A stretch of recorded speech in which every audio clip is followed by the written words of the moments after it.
people are pretty much too stupid to do it. The events are real. The story behind them are almost never real. Best we can offer them is the feeling of participation. We are entering the age of confirmation porn. Which is saying people are dumb, so spoon feed them stuff that dumb people can handle. They will comply with the policies that we put in effect anyway. Eventually people are going to say, what the hell is going on? Manufactures public consent for what the elite want to do. Just like a magician knows something about your mind and how you're going to make meaning of a situation, and they know they can manipulate that meaning making that you're doing. And it's very difficult for people to admit that I have been manipulated.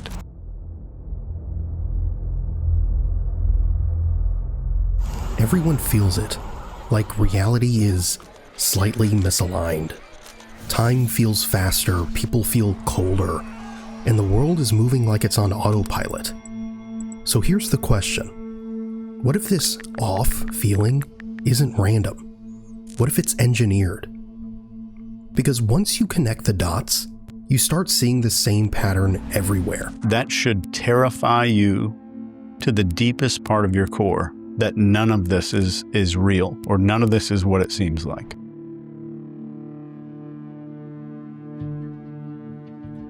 Back in the 1970s, a behavioral scientist named John B. Calhoun ran an experiment that still feels like it shouldn't exist. He called it Universe 25. So please, pay attention to this part, because once you see what happened inside this perfect world, you'll recognize it immediately. But it was an experiment with a few hundreds of individual mice compartments, and they provided them with unlimited food, water, nesting, no predators, stable temperatures, and frequent cleaning. Basically, the definition of abundance as far as mice go. And the interesting aspect of this experiment is that at first the population doubled, it grew very quickly, but then it leveled off, and certain really negative social things started happening, like mothers neglected to kill their young, violent attacks and hypersexual activity became widespread. Some quote-unquote beautiful ones, largely inactive, well-groomed mice, withdrew, refusing to mate or interact. So all of these kind of societal qualities that we see as negative for the functioning of a society started to emerge because of the abundance. And finally, the collapse. The reproduction rates crashed, social dysfunction spread to the next generation, and eventually just went extinct. It didn't just plummet to a low level, it plummeted steadily to zero, despite the fact that there was ongoing resource abundance. As this description states, the last miles died surrounded by untouched food and water. And this is where the pattern changes. Because once you understand how a perfect world still collapses, you start looking at the symptoms, and you start looking at the code underneath. Distraction isn't just a side effect anymore. It becomes the mechanism. A population that's overstimulated, exhausted, and constantly pulled in 10 directions doesn't need chains.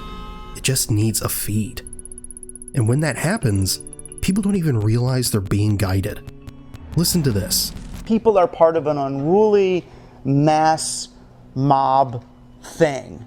And the best we can offer them is the feeling of participation, is a good simulation of democracy, and one that feels good enough that they will comply with the policies that we put in effect anyway. So you get a few rich people to be the elite who decide how things are, and then they hire the most clever public relations people they could find to get the public to agree with whatever they said. And if you're watching this thinking, okay, but this can't be happening to me, that's exactly how it works.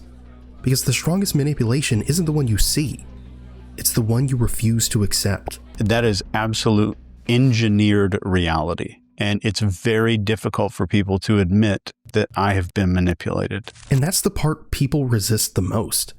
Not because it's hard to understand, but because it's hard to accept. once you admit you were influenced, you have to admit you weren't fully in control. So the brain protects itself. It says, this is me. This is just who I am now. But what if it isn't? What if your thoughts, your reactions, even your mood, are being shaped by the environment around you? By constant pressure, noise, repetition, and systems designed to keep you predictable. Not mind control, just a slow rewrite in plain sight. Watch this. The biggest thing that people need to say is this isn't me. This isn't me. This is an engineered reality version of me. And what are those people responding to? Why am I getting mad at the left or mad at the right? Context. My perception got shifted, then my context, and then my permission to treat people like shit, or, however I choose to react to that situation. We don't make decisions based on reality. We make decisions based on the version of reality we're shown. And the problem is, that version can be distorted. Not with lies you can easily spot, but with information that's technically true in the wrong frame. Because once your inputs are controlled, your outputs become predictable. Listen to this. And we use information to make sense of the world, to make choices that are aligned with whatever our goals are and our values and what's meaningful to us. And what we hope is that the information around us is mostly true and representative of reality, so that we can use that to make choices that will be effective. When I say broken information ecology, it means that we can't trust that most of the information coming in is true and representative of reality and will inform good choice making. And so then this is where we have to get into, okay, so where does information come from, right? Signals are being shared by people and by groups of people that have shared agency, like corporations and governments and political parties and religions and whatever, right? And so we want to start getting into, why do people share information other than just sharing what is true and representative of reality? This is actually a really key thing to start to understand. Here's where it gets dangerous. Because most people think manipulation means fake events, like everything is staged, like nothing is real. But that's not how it works. A lot of the events are real. The suffering is real. The problems are real. The control happens in the story you're given about it. So let me give you a quick mental exercise. Pick any major headline from the last year. Any crisis, any scandal, any breaking news. Now ask yourself one question. What is this story training me to feel? Fear? Anger? Hopelessness? Tribal loyalty? Because when you control the emotion, you control the behavior. And once your behavior is predictable, you don't need to control you. You just need to steer the narrative. The events are real. The story behind them are almost never real. So when you see something happen, the event is happening. The story behind it and the entire thing is usually some kind of theater production. There's something happening there where we are in engineered reality. And if you look at that engineered reality matrix, you can just clearly see that so many of these things are engineered. And I'm not saying there's actors being hired and things like that, but I'm saying the situations are engineered. You see a big catastrophe happen the moment some big embarrassing thing is about to get released. And it's every time. Okay, so if all of this is true, then here's the real question. What do you do about it? Because the goal isn't to live paranoid, the goal is to stop being played without even realizing it. And there's one line that explains the whole escape plan better than anything else. Take a look. Program or be programmed, which I started out meaning it slightly facetiously. And the more I talk about it, and the more audiences I've engaged with about this topic, the more I mean it literally. You are either making the software or you are the software. There's really almost no middle ground. You are either participating in the creation of the reality in which we're living, or you're just in it. I don't know of a real way to remain conscious of the world without participating actively in the world.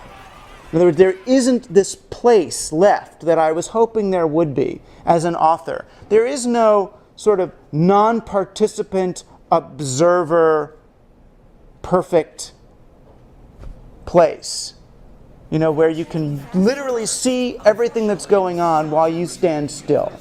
You actually have to be, you're in this one way or the other, and you're either being swept along the current, by the current, or you're helping make that current. It doesn't matter how smart you are if you never realize when you're being programmed.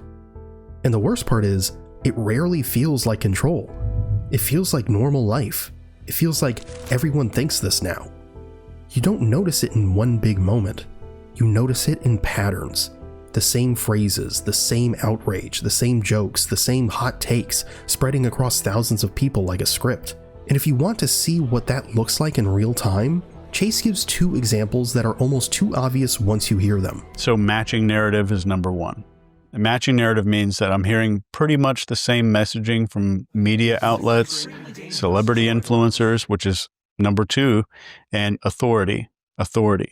So people that are in a position of social authority, not like cops and lawyers and judges, but people in social authority, like pop singers, and I won't say any names, pop singers, the most popular pop singers, all saying the same shit on social media.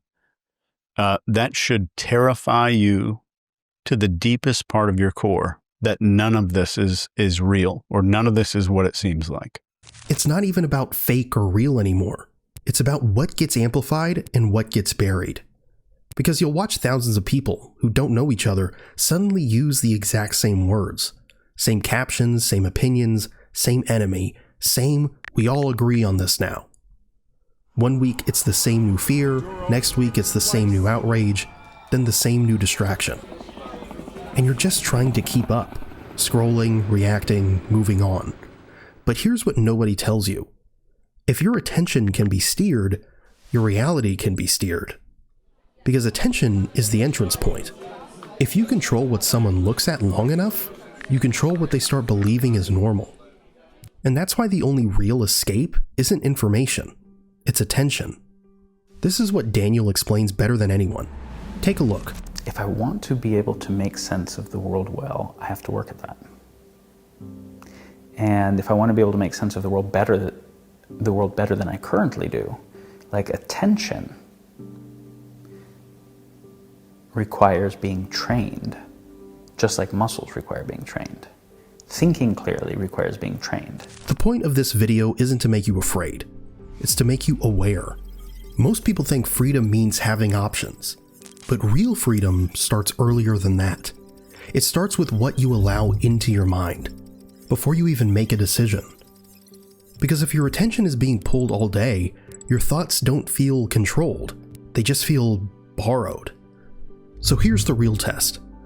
Not, what do I believe, but who benefits from me believing it? Not, is this true, but what does this story make me do next?